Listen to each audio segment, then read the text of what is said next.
All right, good evening. It's Cooking with Mr. Steve again. So tonight you can see that I've got all this stuff prepped, and I have decided to go back to an old favorite and elevate it a little bit. So I'm going to do a meatloaf stuffed with green chilies and cheese. I'm going to use some of the green chilies on the mashed potatoes as well. So I'm going to do a green chili mashed potato. I'm going to make sweet peas. I'm just going to elevate some frozen sweet peas. And I'm also going to make some spicy honey glazed carrots. So this is everything we need for that. I'm going to go through the ingredients as I create everything versus laying it all out in the beginning. And then I'll put together a recipe and post it as well.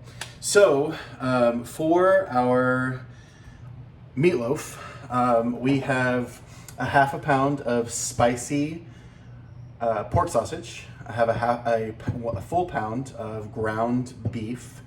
To that, I'm going to add 2 eggs. And then about 2 tablespoons of Worcestershire sauce.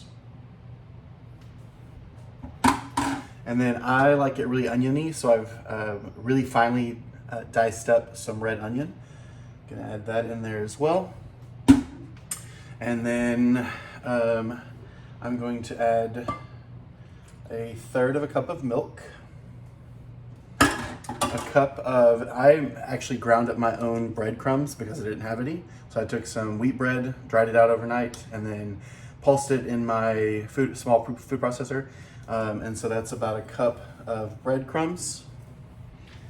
And then these are my spices. So I've got about a teaspoon, a little bit more than a teaspoon of crushed red pepper, about a half a tablespoon of black pepper, about a half a tablespoon of salt, and a half a tablespoon of garlic powder. So I'm just gonna sprinkle that in there. And then I am going to use, actually that's going to come next. I'm going to use about half of this. This is our tomato paste. So it's a half a can of tomato paste. And then the rest of that is going to go for the glaze on top. A little bit more than half a can. All right, so that is everything that goes in. The cheese and the chilies are going to be our stuffing. So we'll do that in a second. So the first thing we need to do is get all this mixed together. You can get into it with your hands, but I'm gonna get it started with a spoon. Just because there's so much liquid in there, I'm just gonna move everything around just a little bit and try to get that liquid distributed. All right, now let's bring all that together. Actually, may be able to use, going old school, I'm going in with my hands. Make sure your hands are clean. I just washed mine. And then just get in there and turn that all together. So you want it all mixed up really well. Don't like crazy mix it, like don't squeeze the beef between your fingers, because what that's gonna do is make it a little bit tougher. We want it a little bit light, so you can just kind of pinch at it. Make sure that the sausage is mixed in though, so you'll have to do a few turns like this. And then as it starts to come together, just kind of poke through it, make sure there's no big chunks of any of the meat without seasoning. Go around the edges, make sure you get all of that. This is making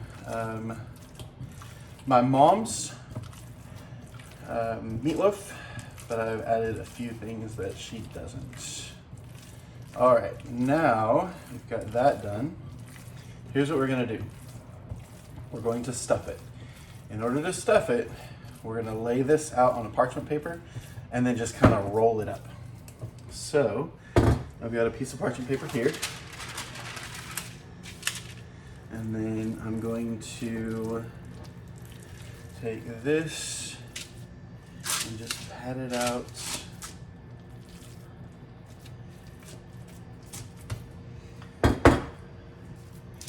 try to get it into a little bit of a square. That way when it rolls, it kind of stays together. Make sure that it's an even distribution. And then we'll come back in and add the remainder of what's in that bowl to kind of level it off in a moment. Okay, so bring some more of this over. Again, making sure that we're keeping it somewhat rectangular. And then the rest of this out of the bowl, and then just distribute that. This corner up here is a little bit light, so we're going to take some up there. Doing this on the parchment paper is going to help to be able to roll it, because this because the milk's in there, it makes it light and airy, and it's not going to roll very well if it's just meat. I mean, if it's just on the counter. All right, so we've got that. All right, now this is a, where'd my spoon go? All right, we're gonna do about half of the container of green chilies. We're just gonna spread those out on there. Okay. And just spread those out. Make sure there's a green chili in every bite. It doesn't have to be like caked on there. You don't want them in, you don't want it to overpower it, but get it as close to possible. And then we're gonna take, this is a cup and a half of pepper jack cheese. So we're just going to spread that out as well. Try to get as much of it across as we can. And then we're just gonna roll this up, okay? So I'm gonna start closest to me and just start kind of rolling that. And then just kind of try to keep it tight. Pull the paper back as you go. Just keep that tight as we roll.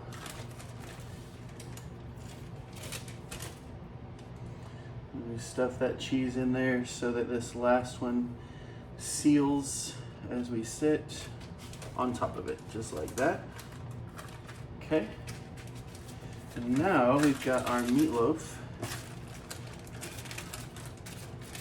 and we can put it on our pan, and this is going to go in the oven for, if I can get it off the counter without squishing it to death, this is going to go into the oven. Please don't ever cook your meatloaf in a loaf pan, because what that does is it allows the meat to cook in its juices, so you're going to get an oily consistency. I'm trying to get this straight on the pan. There we go. Just kind of make sure that it's all the same shape, that way, or the same thickness, rather, is what I'm trying to say. That way it cooks evenly. Okay, so if you can see, there's our meatloaf. That's going to go in the oven just like that. We're not going to cover it, and we're going to cook it for 1 hour at 350 degrees. So we'll make a glaze shortly, and then come back and I'm gonna rinse my hands real quick, because having meat juice all over my hands is making me anxious, because I really want to touch things. All right, now clean hands.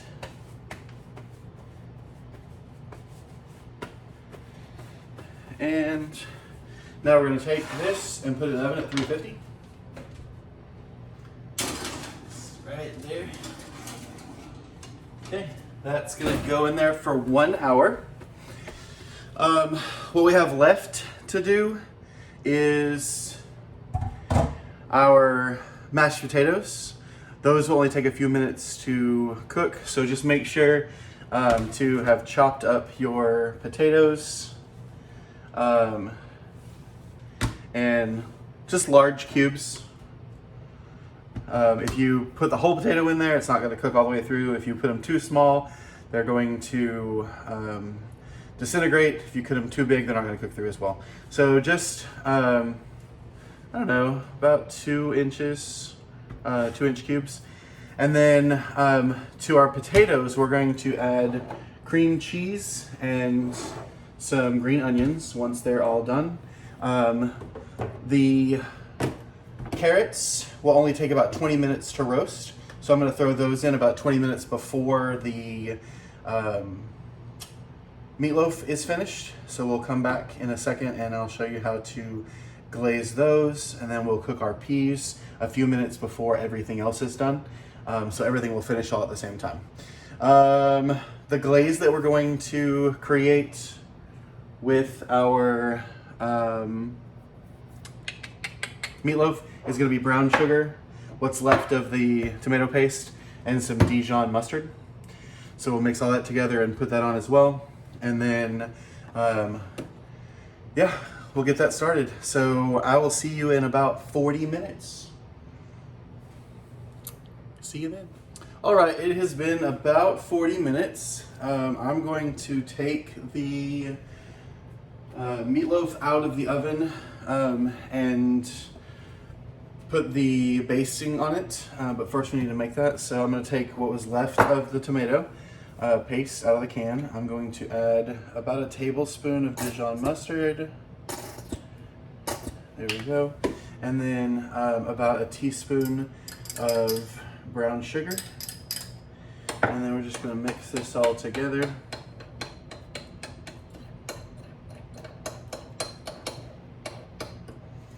Just get that good mixed.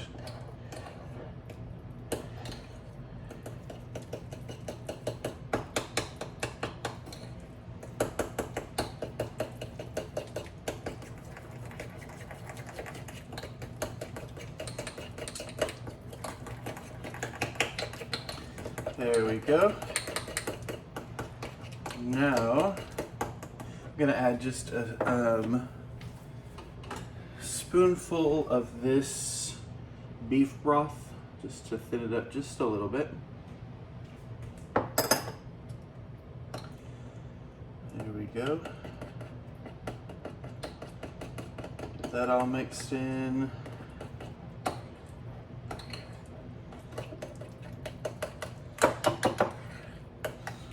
All right, now, give it a little taste. That's good. All right, so we're going to pull out our meatloaf. Remember, it's not done yet, so it may look crazy, which it kind of does. I felt open, but that's okay. So we're gonna take our basting and put on top of it. Gonna baste it with all of this sauce, this glaze. Once you get all that on there, now we can take our brush and just make sure that we have covered every inch of this.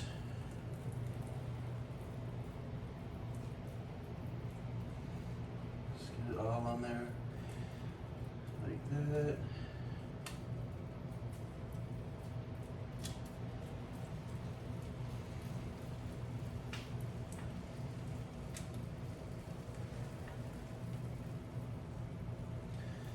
All right, now this is going to go back in for about 20 more minutes.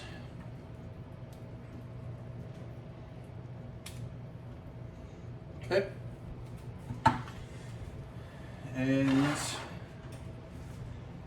there we go. So we'll put that back in for 20 more minutes. While we're getting ready for that, we need to prep our carrots and then get our potatoes cooking.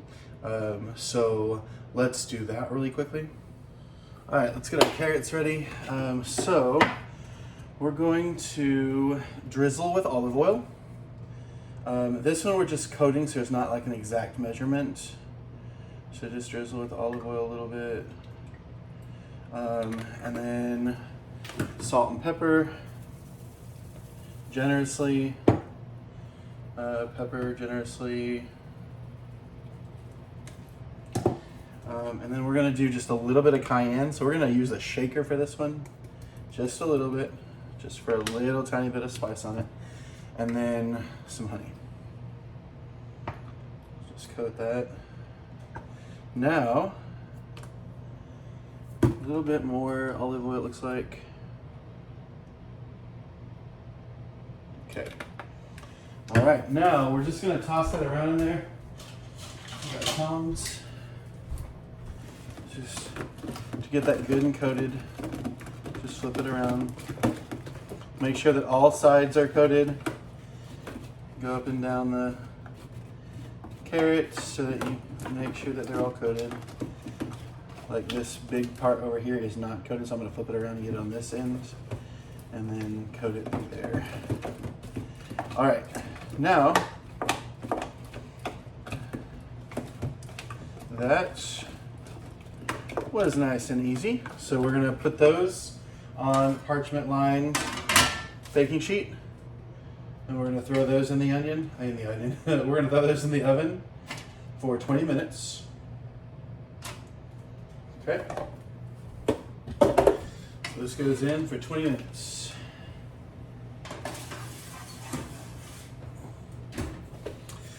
All right, now for our potatoes, we've got a couple of pans here. The small one we're going to use for our peas, so we'll get those started in a moment. And our potatoes, we want to throw our potatoes in and then cover the potatoes just by about half an inch. So we're going to fill that up with water, just covering by half an inch, and we're just going to bring that to a boil and let them cook until tender. Shouldn't take too long. Probably let them boil for about, 4 minutes or so, because they are cut smaller, and then we'll come back and check them. So we'll get that going. We're gonna mix these in once we get them mashed, so we're not gonna worry about that just yet. Our peas are gonna go in with our beef broth, but we will make sure these are cooked first, because it's not going to take any time at all for those peas to cook. So we're going to let that come to a boil and then check for tenderness. So we'll be back shortly. Okay, our potatoes have started boiling. So I'm going to check them with a fork to see if they are tender. Okay, so a couple more seconds. While we're letting those go, I'm going to add beef stock to this saucepan in the back, and I'm going to turn that on, get that fire going. We're going to get that boiling.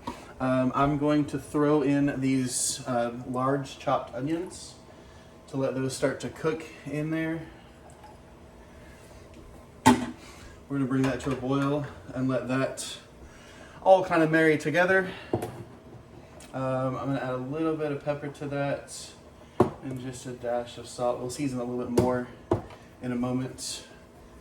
Now our potatoes are just shy of tender enough to mash. So, let's see.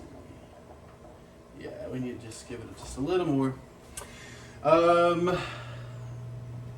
Carrots should be done in, actually let's check them.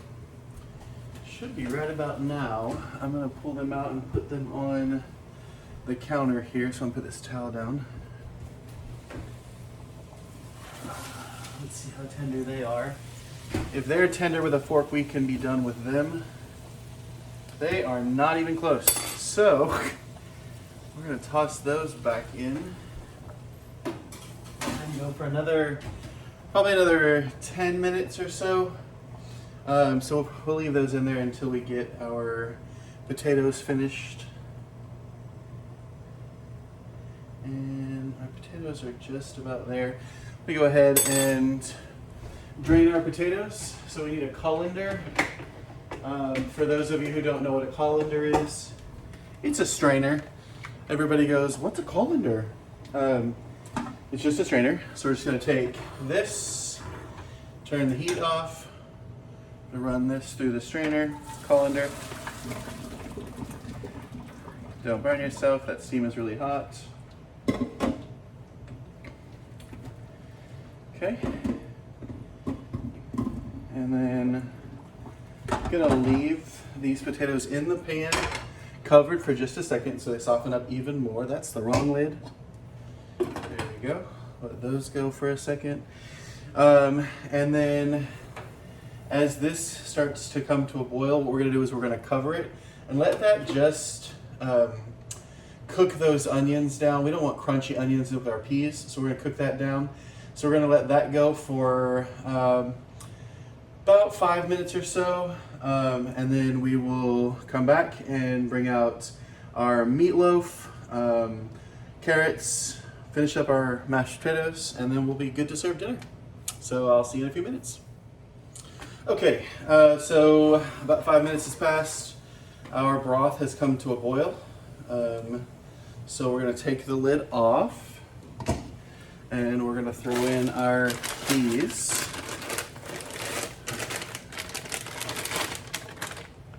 If I can find where to open it.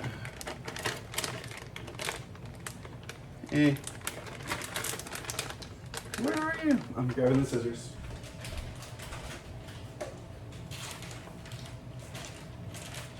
So what you don't know is that I almost just cut my finger off with those scissors because my finger was where the blades were. Be careful with scissors. All right, so we've got our frozen peas. Just gonna dump those in there and then give them a nice stir so they start to cook with those onions and that beef broth. And then we're just gonna let that come back to a boil.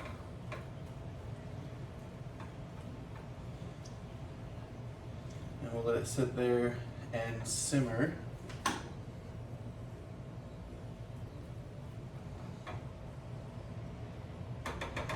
There we go. So we're gonna let that return to a boil. Those frozen peas turn that water down to nothing. So we're gonna put our lid on it and bring the heat back up. We're gonna mash our potatoes now. So in order to not ruin any dishes, or I'm sorry, break any dishes, I'm gonna mash them in a plastic bowl. You can obviously mash them in a glass bowl. I just choose to use a plastic bowl. All right, got that. So now we're going to just give these a mash. It should be tender enough that they just go right through. Okay. Now it depends on how you like your mashed potatoes. I like my mashed potatoes to feel homemade, so there's a few chunks in them. So I stop right there. You can obviously whip them. You don't have to mash them that fine. You can leave them chunks. It's all up to you. So now what we're gonna do is we're going to bring in, I've got some melted butter over here on the stove. So I'm gonna add this melted butter in. It gets really hot when it sits here on the stove in this metal container. So I'm just gonna toss that in there, bring in that buttery flavor. Give that a little stir. Now we're going to also throw in our softened cream cheese. So just kind of mix that in there and make sure that it gets evenly distributed. That's why it's important that it's softened, so it gets evenly distributed. We're gonna throw in the rest of our green chilies. And just give this all a nice mix. Now we also have to add some salt, some pepper, a little bit of garlic. Just trying to make sure that I've got all that cream cheese distribute it in there first. Okay, now cover with with pepper. The rule of thumb for me when I salt and pepper things is I just give it a coating across and then taste afterwards. Not a heavy coating, mind you, just a sprinkling across the top and then taste. Okay, so give that a mix. Now if you put too much butter or too much cream cheese or too much liquid in here, it's going to get really thin. You'll have potato soup. You can, if you want them creamier, you can add a little bit of heavy cream to this mixture. Once I taste it, I actually might add a little bit of heavy cream. That needs more salt. If you're not cooking for just yourself and you taste off a spoon, either rinse it off or get a new spoon. I'm cooking for this guy. I tasted it, I don't care. It's my germs. So I'm going back in. So make sure if you're cooking for other people that you don't taste using the same utensils that you're stirring with. All right, now give that a little taste. Do a little bit more salt, a little bit more pepper. And then I'm going to do just a dash of heavy cream. There we go. You could also throw in some sour cream. You could throw in, what else? Some, depending upon what you want. I've seen people throw ranch dressing in, blue cheese dressing, something that gives it a creamy texture. All right, those are our mashed potatoes. Those are perfect. So I'm gonna toss a lid on so they don't get cold. And I'm gonna leave them on this warm towel and set it back to the back. Now you notice that our peas are boiling.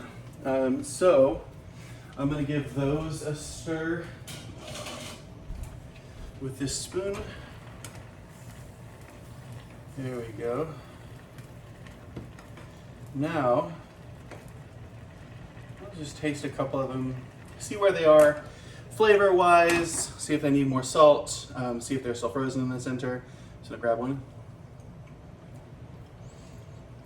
Those are perfect.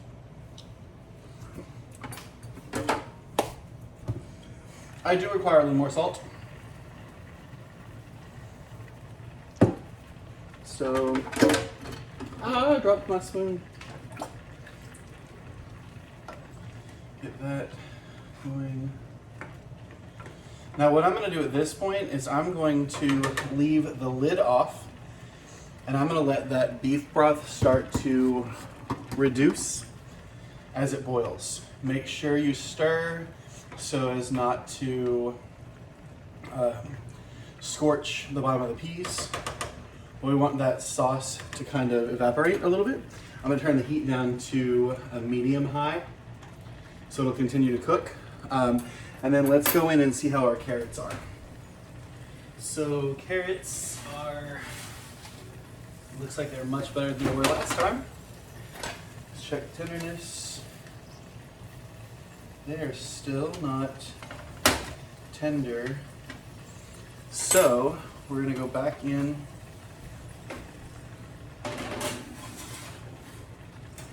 I'm gonna bring out our meatloaf. That looks beautiful. We had an explosion on the side, but that happens sometimes. So I'm gonna let that rest for a little bit. I'm actually gonna take it off the heat. I'm gonna put it on a wire rack so that it actually starts to cool off a bit.